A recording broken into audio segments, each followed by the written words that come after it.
dos cosas que Jesús había previsto de antemano, y es el afán y la ansiedad. Ya había advertido a sus discípulos que por nada estéis afanosos y no os preocupéis porque habéis de vestir, que habéis de comer, y pone el ejemplo que los pajarillos, aunque son muy pequeños y aunque se visten muy bonitos, sin embargo nosotros valemos mucho más que los pajarillos. Y pone el ejemplo de los lirios del campo. Sin embargo, nosotros hoy día nos afanamos por todo aquello por lo cual Jesús dijo que no nos afanáramos. Dijo, por nada estéis afanosos. Por el contrario, nos aconseja y dice que busquemos el reino de Dios y su justicia, y las demás cosas serán añadidas.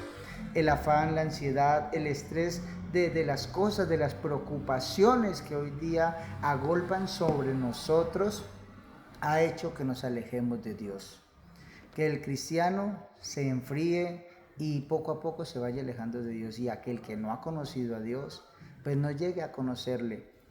Y traigo a colación la parábola del sembrador, donde el Señor dice que parte de la semilla, que es la palabra, cayó entre espinos, pero los espinos la ahogaron.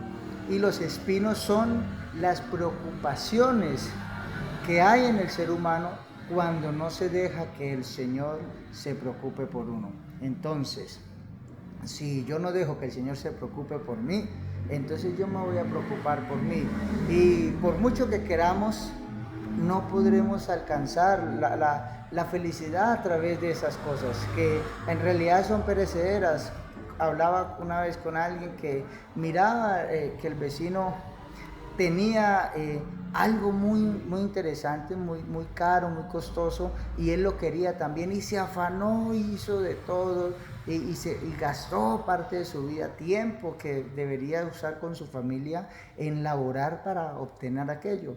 Y cuando por fin lo logra obtener, entonces el vecino había comprado algo mejor. Y entonces como que se sacia de sinsabores, y en el momento, ¿verdad?, no termina obteniendo lo que desea, porque siempre va a haber algo más.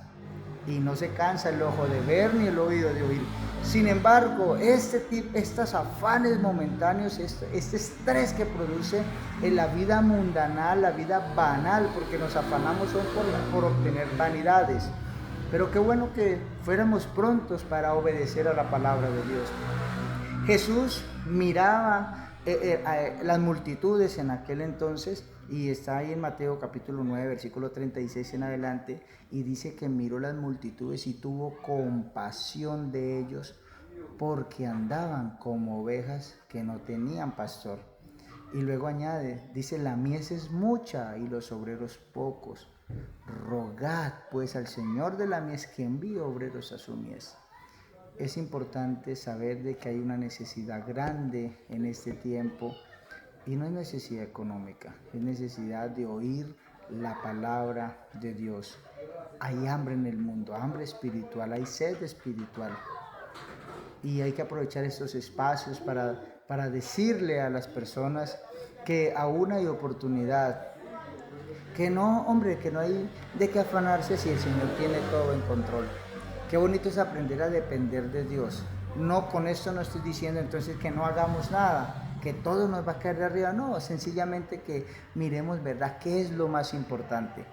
Si nosotros ponemos a Dios en primer lugar, Él se encargará de hacer todo lo demás, porque Él dijo, buscad el reino de Dios y su justicia, y las demás cosas vendrán por añadidura.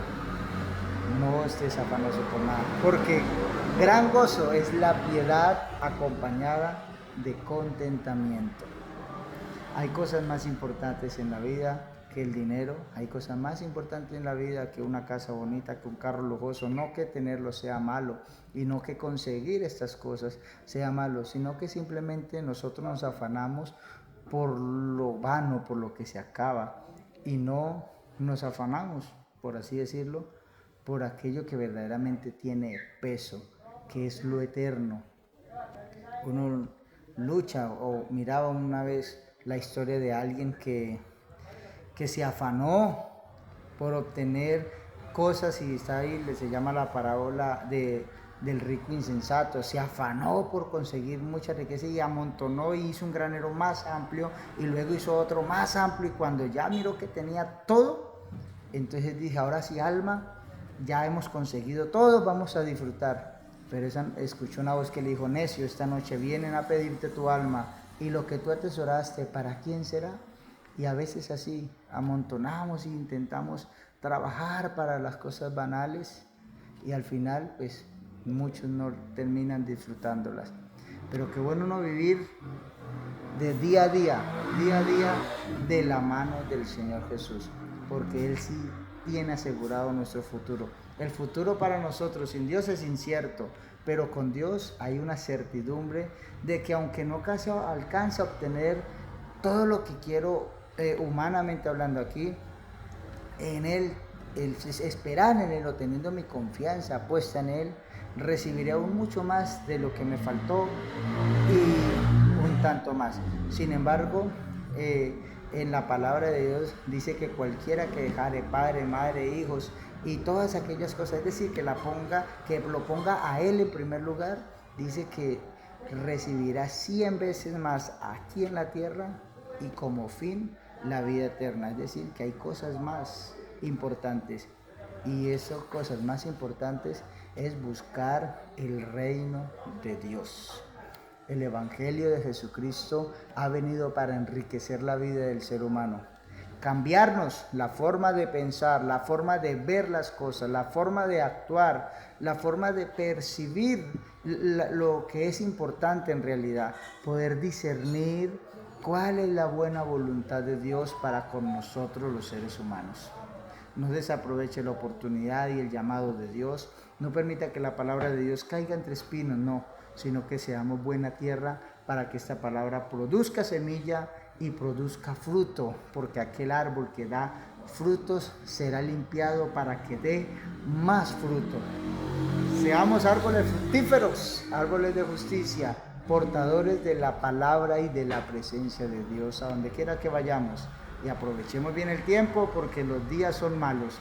Así que andemos con diligencia, ¿sí? No entreteniéndonos en las cosas que pasan, sino poniendo la mirada en aquello que es eterno. Como dice la palabra de Dios acerca de Moisés, que se mantuvo como viendo al invisible y por esa razón menospreció los tesoros y las riquezas de Egipto. Que el Señor Jesucristo les continúe bendiciendo y hasta una próxima ocasión. Chao, chao.